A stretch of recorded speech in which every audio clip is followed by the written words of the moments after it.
So, when you kind of look at all those things, I think in a way the league's probably never been more talented than it is now because you have this layer of really, really productive elite veterans who at various times have been MVP quality players and are close to that standard still. And you have an incredible push of a broad base of young talent coming in.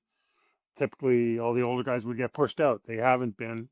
And, the league's still only 30 teams. And you have players coming now from all over the world. It's always been international. It's been an international game now for since '96, but it's never been like this. And so I think, when you look at the average talent of a roster 1 through 15 now, it's the league's never seen anything like it, I think.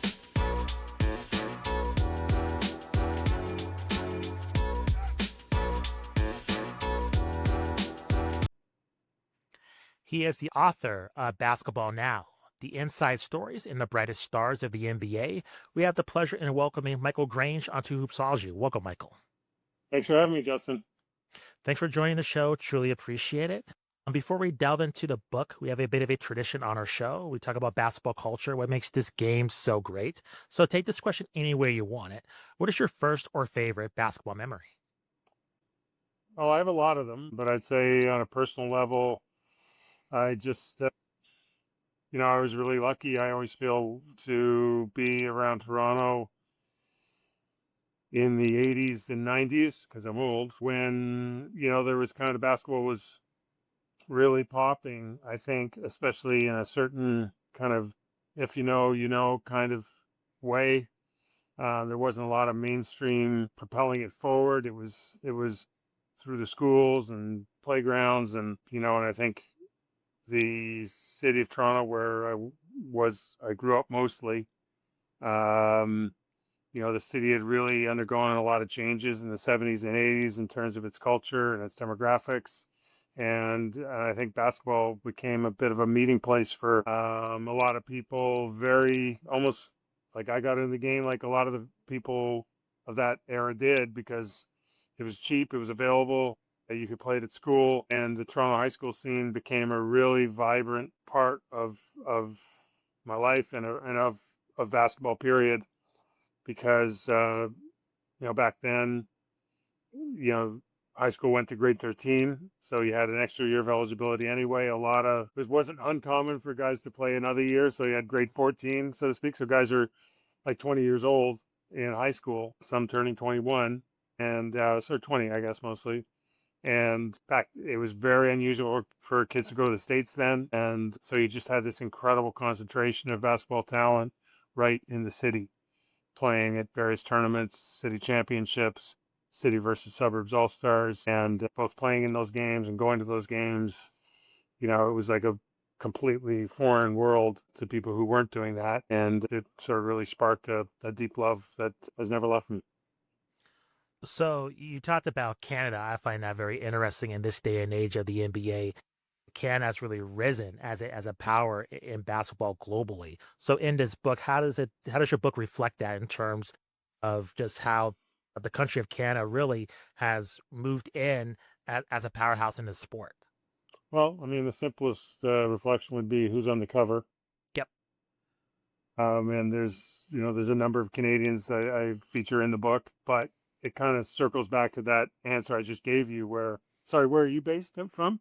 I'm based in Denver, Colorado. Denver, Colorado. Okay. So just to kind of circle back to that answer I let off with off the top, the basketball infrastructure in Toronto and across the country, some places more and less than others, was relatively undeveloped. It was strictly based in the schools. There wasn't an AAU scene really. There wasn't a big instruction scene. It was really what high school you went to, who your high school coach was, and the rivalries grew up out of that. They were really intense. And as I said, you look at so much of this Canadian talent that's in the NBA now. The vast majority of it comes from Toronto. I mean, a good measure of them. I'm talking Shea and Andrew Wiggins and RJ Barrett and the Nemhard brothers, and I can go on and on. Um, they're, they've been able to achieve what they've been able to achieve, kind of standing on the shoulders of giants, on because it was their parents, their older brothers, who were in those same gyms I was, who knew there was something good going on and wanted to build it out. And so, over the course of decades, an AAU scene started, and it was started, by people who just wanted to build something that they didn't have in their own basketball background. And, and then that built all these pipelines to the U.S. The Canadian national team program became more robust and better at finding players. And it was very, very organic. And there's a lot of moments along the way that kind of were catalysts. Steve Nash kind of finding his way into the NBA and becoming a Hall of Famer. Vince Carter landing in Toronto and sort of electrifying the city and becoming a legitimate NBA star, with the Raptors. The Raptors themselves just developing a presence in the city going back 1994, 95, and now 31 years, just creating an umbrella for basketball fans to gather under. All those things sort of shifted the culture towards basketball, but it was there anyway. And the passion was there, and it's just taken multiple generations for it to really come to fruition to a point where Canadians are more represented in the NBA than players from any other country other than the United States. So, if you had to predict within the next, I would say, 5 to 10 years, what is the future of the Canadian impact of basketball globally, do you think? You mentioned that a lot of the talent's centered in Toronto. Does that expand to the rest of the country? And where do you think it goes from here? I mean, I just think it keeps keeping on. You know what I mean? I think a good way to think of Canada as a basketball power is sort of like the state of California or Illinois or something, right? Like, I mean, that's if you look at how many players are coming out into the NBA from the Los Angeles area, I think it's almost comparable to what you're getting out of Toronto, and similar from the state of California to the country of Canada. So you're right, there are more players coming from different pockets of the country. Jamal Murray is from Kitchener-Waterloo. It's only an hour and a half down the highway from Toronto, but it's kind of unheard of that an NBA player would have come from that community. But it just sort of shows how broadly the passion for basketball is spread. So I just think you're going to see more great players. You're going to see, and Canada is just going to continue to be part of the international basketball landscape in a way it wasn't as much a couple of decades before. So, shifting gears, take us into the origin story of this book. It seems like a massive undertaking in terms of uncovering the biggest stories and brightest stars of the NBA. I mean, there's tons of stories to uncover. So, how do you narrow that down? How do you kind of get it organized in terms of a book that is pretty digestible to read? Because I just think with the NBA, there's so many ways it can go. I mean, you could really write a book that's infinite Yeah, in terms of how much material is involved. So, you kind of take our audience within your creative process. yeah, it's a good question. I mean, it can't be infinite. The book can only be so long. Right. So it's a physical book, right? It's not Yeah. like Yeah. doing stuff on the internet where you can kind of go forever. And so really it's within the confines of the book. And I think it is important to have it digestible and to have it kind of finite. Nobody wants to pick up a book that's 4 times this thick, right? Or not that many people do. No one wants to pay for it. So it's no, it's about 150 pages, I think, 58 with the addendums at the back. And, so you work backwards from that. And what I kind of decided to end up doing was um, sort of dividing, we knew we were going to feature about 50 players. And so how do you kind of come up with a way to sort of find categories that would roughly fit 10 players each? So you have your superstars, right? That's pretty easy, right? It's not so easy to pick out who they are, but Sure. that's a pretty easy category. Your LeBron, Kevin Durant, Shea, and Nikola Jokic. We know who they are. And then you go to, because it's basketball now. It's not. I've done other books for Firefly that are kind of more of a historical look at at the NBA.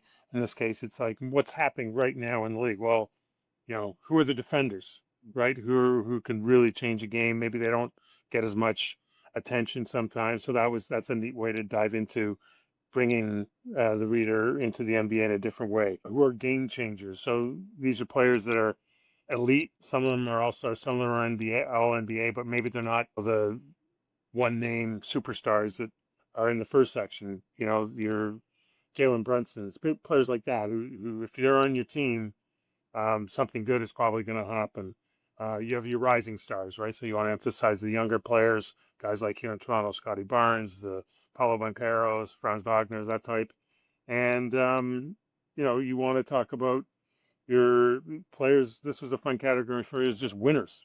Guys who, you know, maybe don't quite fit in all the other categories, but if they're not on your team, you probably don't have a great chance of having a good team, or they have a history of going to teams and changing them, of the Drew Holiday types, things like that. So, you know, I just take a little license. You know, I kind of come up with the categories. I kind of figure out who should go in them, and hopefully it translates into, you know, something as relatable for readers. And then in addition, also fun to do is, you know, you have some essays, some bigger picture looks at the league. You know, the rise of 3-point shooting as a dominant kind of characteristic in the league.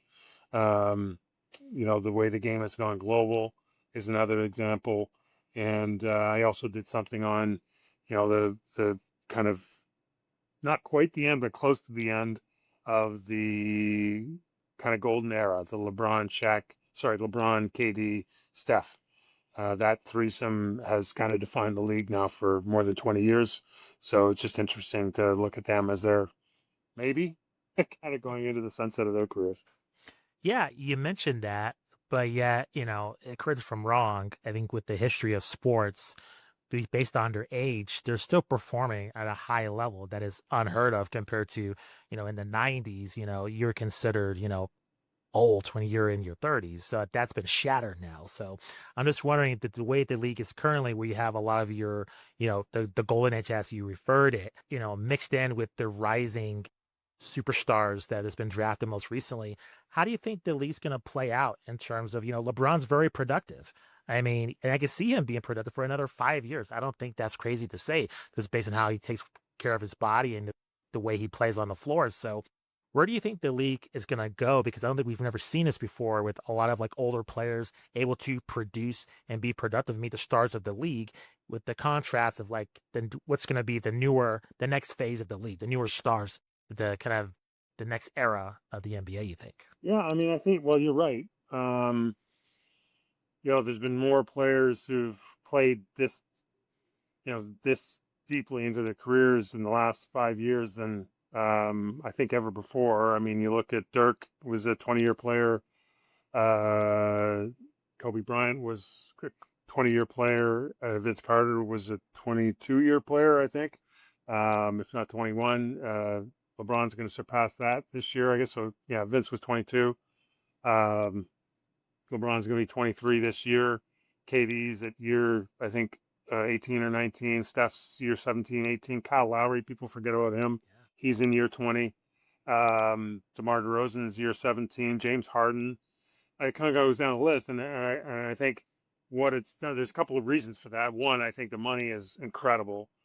So it's very motivating for players to keep playing. And two, what I think, as you mentioned, say LeBron, the way he takes care of his body, but I think the resources players have to invest in their own wellness and health is unmatched. It's never existed before, and the players are taking advantage of it. And it's a little bit similar to what's going on in culture, right? Like, I mean, you know, the you just have to flip through Instagram, right? And there's always somebody telling you how to be better at 50 and be better at 40 and all of that. I mean, that's the feed I get. I don't know what feed you're getting. Maybe better at 20 something. I don't know.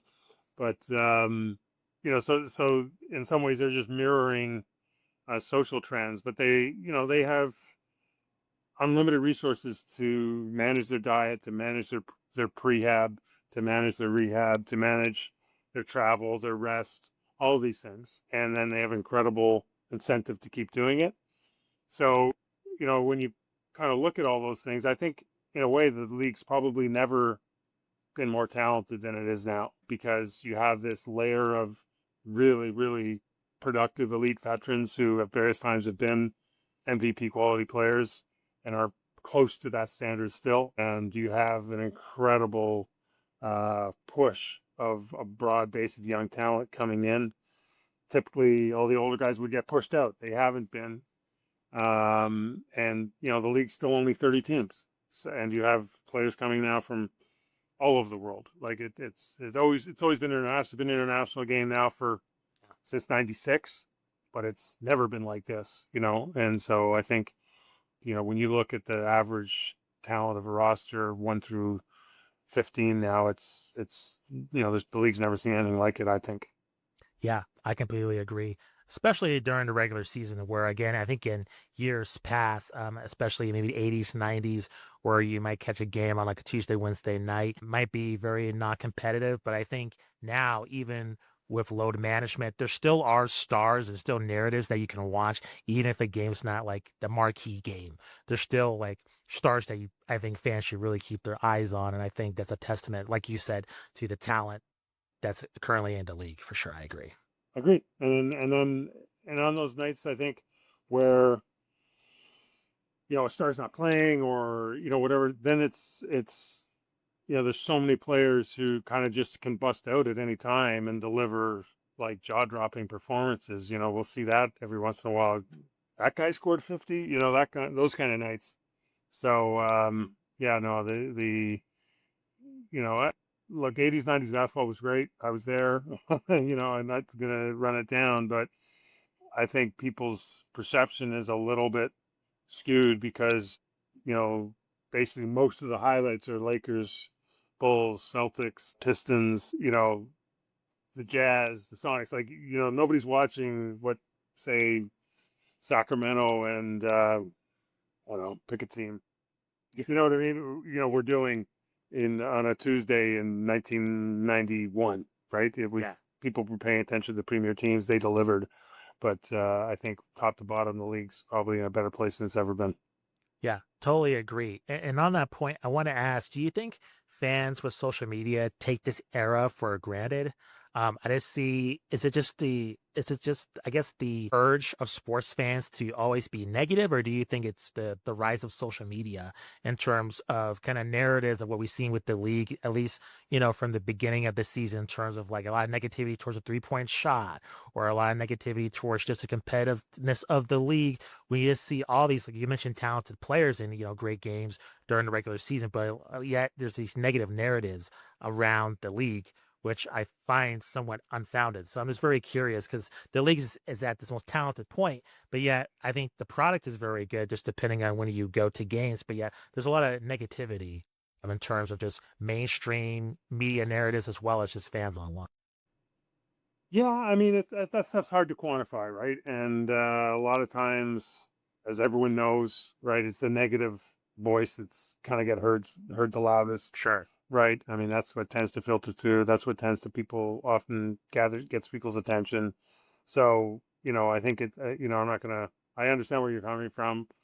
At the same time, we can both be fans of the way the league is now, and for all those reasons, but it's not perfect, Of course. right? You know Of what I course. mean? I Yeah. think, I think the way it's been shown, I think if there's one thing that the league has to figure out is how to incentivize the bottom 5 or 6 teams to play real basketball year after year, and then we've just seen that. Um, I think the no matter what the league does regarding lottery odds and flattening the bottom of the uh, of the standings, there's still what seems to be an overwhelming incentive for anywhere from you know 3 to last year might have been 8 or 9 teams that come, if not all season, certainly by the All-Star break, they're done. They either because they're if they finish, there's the race for the top 3 or 4 picks or the best 3 or 4 odds. Then there's the race to like Philly trying to make sure that they don't give up a pick that they would owe if it was top 6 protected, and all those kinds of sub uh, elements to the tanking debate, which need to be fixed. Maybe you need to take off uh, trade protections Yeah. on or when you trade a pick, or they can either be lottery protected or not. All these kinds of little layers that kind of anywhere in the system you have an incentive for a team to lose games, I think is a problem. And then you add that in with the load management, that can be a problem. And I think there's plenty to celebrate in the league, but I mean, there's things that can be fixed too or need to be fixed. So I think as the regular season drags on, it's pretty easy to fixate on the things on negative things because that's what sort of you knew that Oklahoma City was going to win the West and have the league's best overall record. You knew that Cleveland was going to win the East and be close to the league's overall record. So once that's kind of settled, which it was by about January last year, you kind of look elsewhere and it's not always pretty. So I think I think the league is trying to address it with things like the midseason cup, and I think that they probably need to get even more creative to create situations where even if you're in the bottom third of the league, you've got to compete for something at the end of the season to keep things interesting. Yeah, I agree. And I think that's going to help the league remain healthy, is just addressing these issues and listening to its fans. So I completely agree with you. A few minutes here, just shifting towards the book, but you have like the Brightest Stars section in there. I'm very curious, in your mind, which brightest star do you see having the highest ceiling, and which do you think that's an emerging star that really no one's talking about that you think might be in the conversation of the top players in the league? We're talking rising stars. Yes, correct. Rising stars. Oh, that's a great question. Well, the easy answer is Victor Wembanyama. Yeah. Right? Like, I mean, and he could have been in, he could have been in the superstar category. He will be probably be about I don't know, December of this year. He just kind of hadn't quite done enough to displace some of the old heads, I guess. But I think it's a good question as to who among this. I'll just read who they are. It's Paolo Banchero, Scotty Barnes, Cade Cunningham, Tyrese Maxey, Evan Mobley, Alperen Sengun, Amen Thompson, Franz Wagner, Wemby, and Jalen Williams. And I think if you're looking through that, I mean, Jalen Williams, he's nobody's secret anymore when you look at how he performed in the postseason. I kind of think that the player with the biggest swing, who could, on one hand, be truly a generational talent, or on the other, could leave a lot of people frustrated for a lot of years, is Banchero. Um, I cover the Raptors. He plays for Orlando here in the East. I get to see him a fair bit. Um, and you catch him on the right night and the right moment of a game, and uh, I mean, he's unguardable, and he doesn't seem to have any element um, that would prevent him from being, all-time player, a Hall of Famer. But he shoots his team out of a lot of games. His shot selection is not good, I don't think. I think part of that is because he can kind of get any shot. So there's always that fine line that great players have to balance between, you're so physically overwhelming and so talented along with it, skilled, I should say, that you can kind of keep getting yourself into trouble over and over again. And that's, I feel like, where Banchero is right now as a player. It hasn't helped with the Magic in terms of their spacing, and they haven't created an ideal situation for him. But, I think the Magic is going to be interesting with Desmond Baden this year. But he is going to have to play a little bit more for his teammates and do a little less to do a lot more. And if he can figure out that balance, and the Magic can get him in situations where he's not an easy double team, that guy could lead the league in scoring and do it with a bunch of assists and a bunch of rebounds and do it from every point on the floor. But we could talk to each other 2 years from now and go, yeah, you got the same conversation if he doesn't kind of just tidy up some stuff, and he's young enough, I'm sure he will. Yeah, makes sense. Final question. When readers pick up the book and when they're done checking it out, what is the impression you want them to have when it's finished? That's in their minds. That's a good question. I think it's just a really good understanding of what the NBA is now. I mean, to girl from the title, who are the best players, who are players that you may not think of as being super impactful, but are. You can watch games and have a better appreciation of who the best defenders are, and you can maybe understand some of the legacy and trends that have shaped the league to what you're watching now. So I just, it's kind of aimed at people who are pretty hardcore fans who kind of would enjoy the perspective on it, but also is something that having done some of these types of books for Firefly in the past, that ends up landing on kids' shelves at Christmas, sort of thing. That if you're, everyone wants their 12-year-old boy or girl to be readers, right? Like, and this is the kind of thing that parents, I think, could give to their kids and have a pretty, have fun going through it with them. So, yeah, just I want them to understand that, or share in my enthusiasm for the NBA and for the players that are in it and what the game's all about right now. Michael, thank you very much for the time. Truly appreciate it. Can you let our audience know where you're located on social media, any upcoming projects, and then your coverage of the NBA as well? Yeah, I cover the NBA and the Toronto Raptors for most of my written work. Can be found at sportsnet.ca. And then I also, I have a presence on Twitter at Michael Grange and on Blue Sky at Michael Grange NBA. And yeah, so just ready to get ramped up for, I think, season 31, being around the NBA. So looking forward to it.